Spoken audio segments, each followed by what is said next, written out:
Hey everybody, and welcome back to the board meeting. Today I'm going to be reviewing and rating 9 different games that I've played in the past couple weeks with friends, family, and even solo. I'm going to try and go through these relatively quickly, just give a quick overview of each of the games, my personal thoughts on it, my personal rating then, and then move on to the next game. I've got 9 games to this week, and I was really excited that these last couple weeks have been a good couple weeks because I haven't played any games that I would say are bad.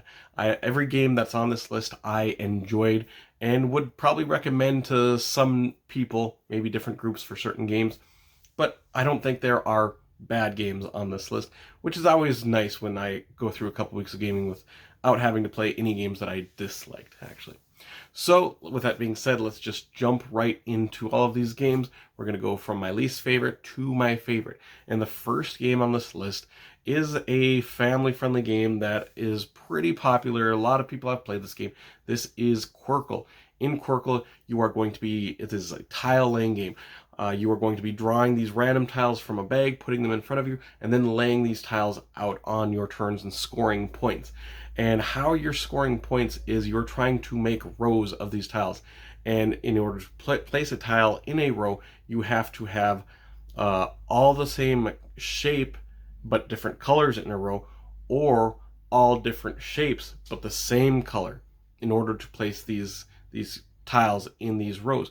And you will score points based on how big that row is. So if you add on to a row that's 4 big, now you'll get 4 points. If you end up placing the 6th tile in that row, it is a Qwirkle and you're going to score 12 points. But there's some ways that you can place tiles where you're actually going to score multiple rows because of how you've placed it. You're adding on to this row, but it's also adding on to this row, so you're going to score multiple rows there. It's going to get a 6.5 rating from me. I had never played this game before a couple weeks ago, and I've always put it aside. And I wasn't disappointed when I played it. It was a good, decent game, 6.5 rating. It's one that, good for families and stuff like that. And if someone asked me to play it, I'd be happy to play Qwirkle some more. So going on to the next game has the setting of the Arkham setting, the Cthulhu world. This is Gates of Delirium. Like I said, this takes place in that Cthulhu world with the elder gods and everything. In this game, you are going to be playing cards, and these cards are going to do actions, and you get 2 actions per turn. But whoever is the start player gets to decide whether you're playing on the sane side of the cards or the insane side. So if the start player, they say, we're going to play on the sane side. So you flip your cards to have them all do the sane side, and then you can take 2 actions with those cards. And the different sane actions are, you can play out these book cards, which are part of your book, and you're trying to place books in a row, and you're scoring points for the book, the pages in a book. You can also play out these map cards, and you're trying to complete several different sets of maps if you possibly can. And the other thing you can do is place out like these worker meeple, basically, out onto the map. And the map is you're trying to have like a control of different areas. And those are the things that you can do with these sane actions. If someone chooses the insane side, you flip over and do the insane sides. The different actions you can take for that are you can place a ruin card in your player board, which is going to score for sets of that. You can take gate cards, and the gate cards is kind of one of the big things in this game. You can take one of these gate cards that are in this open market area, and you are trying to complete a gate, and some gates they require like 6 of that card in order to complete that. If ever you get enough to fulfill the gate requirement, you open that gate and you basically reveal a monster. Those monsters are going to give you points, and then whichever gate, wherever you open that gate, is going to have this area control battle, and whoever's got the most people there is going to score the most points. Then other people are going to score points depending on how many people are in there. And then the last action you can do is just switching one of someone else's meeples for one of yours in one area to kind of get that control down. And so it's a very point salad-y game. This is going to get a 7 rating from me, and this is just an initial rating for myself. I've only played this game once, and I always like to tell people that if I'm reviewing a game that I've only played once. But I did have fun with this. I like the Arkham theme. The choosing whether it's sane, doing the sane actions or insane is kind of an interesting choice at the start of every game, because you have these cards that are basically multi-actions. You know, you're gonna like, this card's really good if I'm sane, but also the insane part's not bad for me as well, and you're choosing which for those things. And yeah, 7 rating for Gates of Delirium. Going on the next game is a Ryan Lockett game from his company, Haven. This is a 2-player only game. 1 player plays as the city, 1 player plays as the forest. And you are playing cards out of your hand onto these different tokens. And the tokens represent different elementals on the board. And the cards that you're playing on them have numbers. And you want to play numbers onto the sides of these tokens and have the most numbers on them, the highest power value, without going over whatever the token itself is. So if the token itself is 7, you can go up to 7. If you go over it, you're basically going to lose all of those cards there. And you are going to be flipping over cards too at random if you want, so it's got this push your luck element to it. And these cards also are going to have combat on them. And once there are 3 offerings on one of the tokens, you are going to sort of resolve that. And first you're going to do combat. And whoever's got the most combat, the most swords on those cards in that area, is going to win the combat, and then they can place one of their tokens on the board wherever that elemental was. And you're going to score points for each of the tokens that are on the board. And they kind of are quadranted off in this game. And if ever you have the majority around a certain section, you basically have built a haven, and you get to put another different token on there, which is also going to score you points. And then after you resolve the combat, then you see who has the most points on that token. Whoever's got the most points without going over then gets to take that token. At the end of the game, whoever's got the most tokens for each of the elemental types is going to get another card that's going to score them points as well. And so it's this very interesting card hand management, area control sort of thing.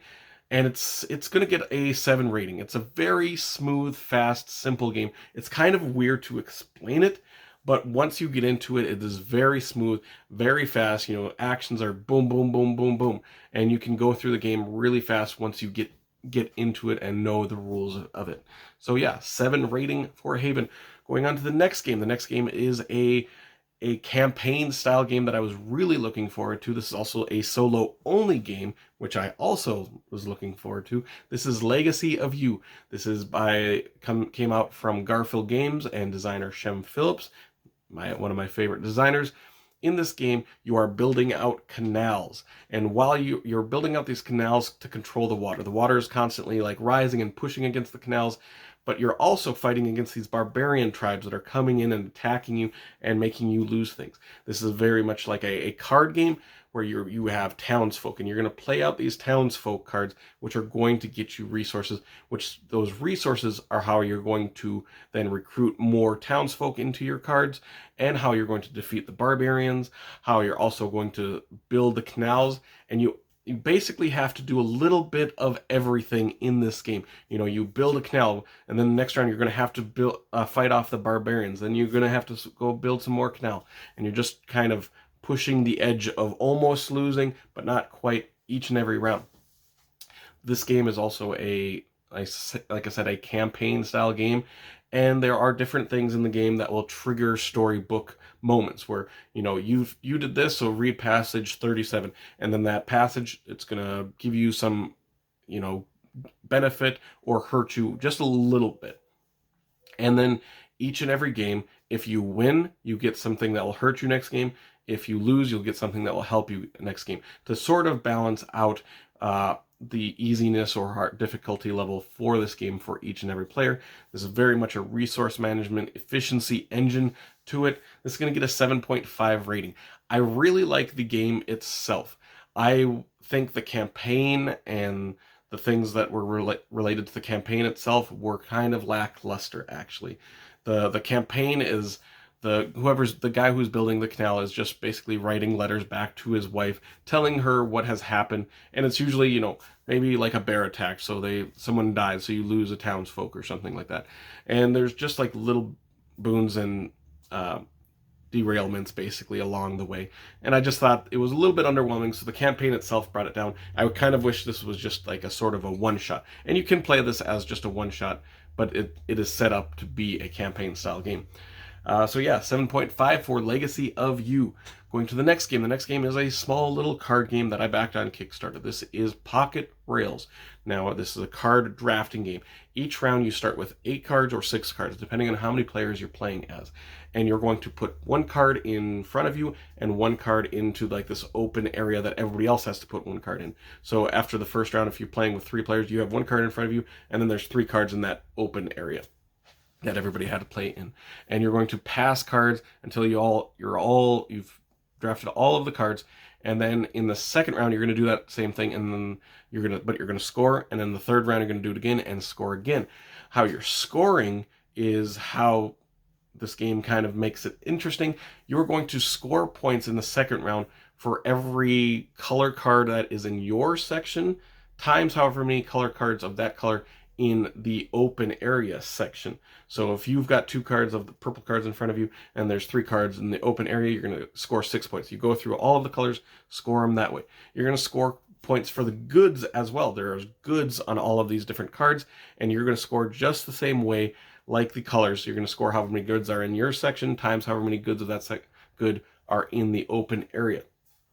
The goods, though, are not going to score for whatever good has the most abundance in the open area is not going to score that round.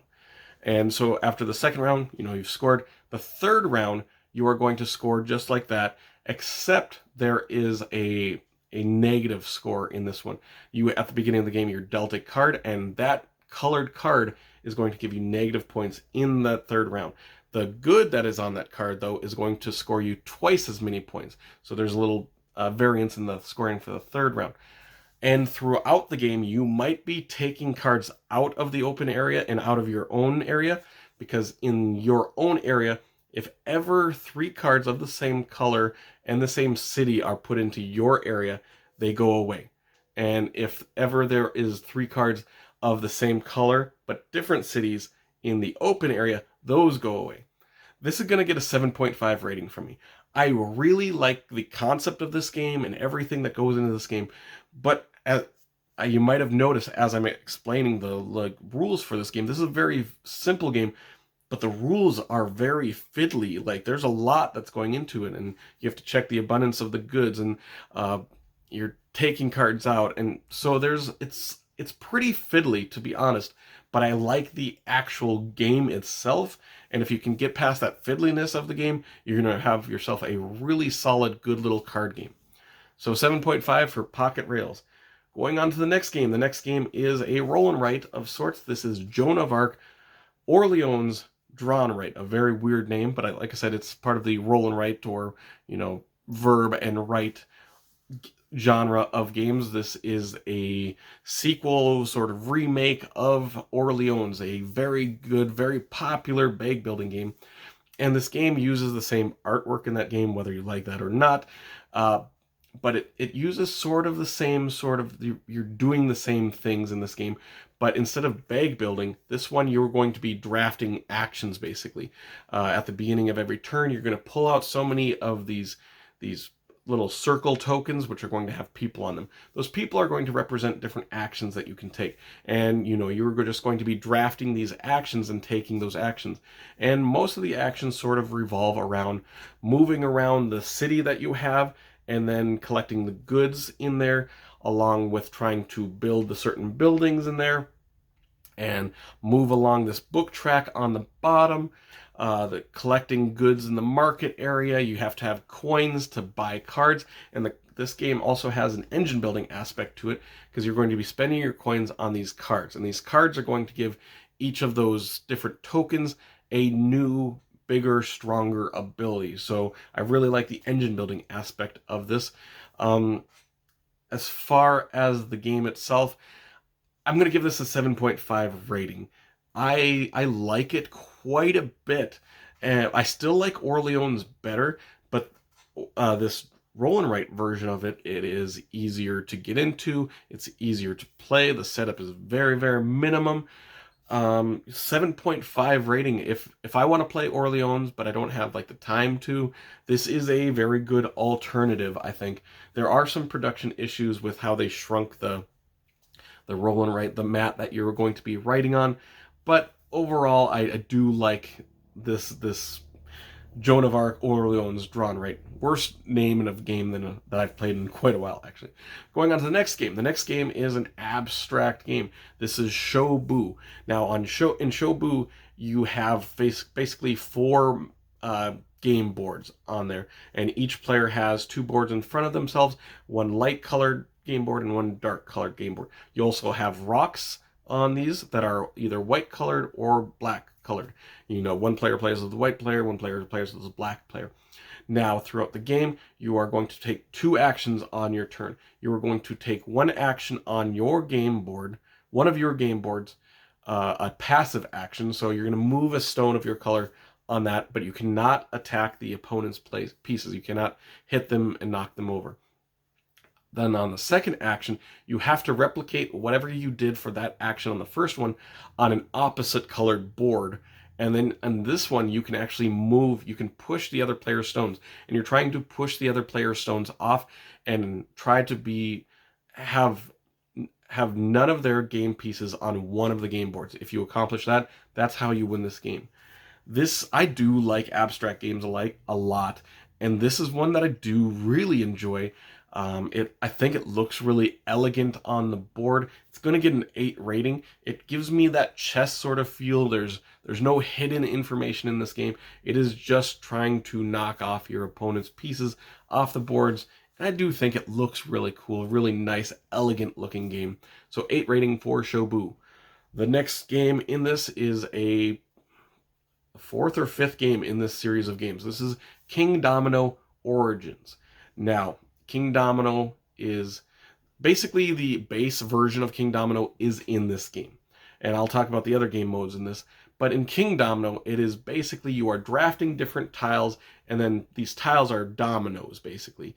And they're going to have terrain type on them. And you are going to then build a grid in your own player area, like a 5x5 grid, or whatever the grid is supposed to be. And you are trying to get a bunch of the same type of terrain type with a bunch of the heat lava tokens or whatever they are in those sections, and you're going to multiply them.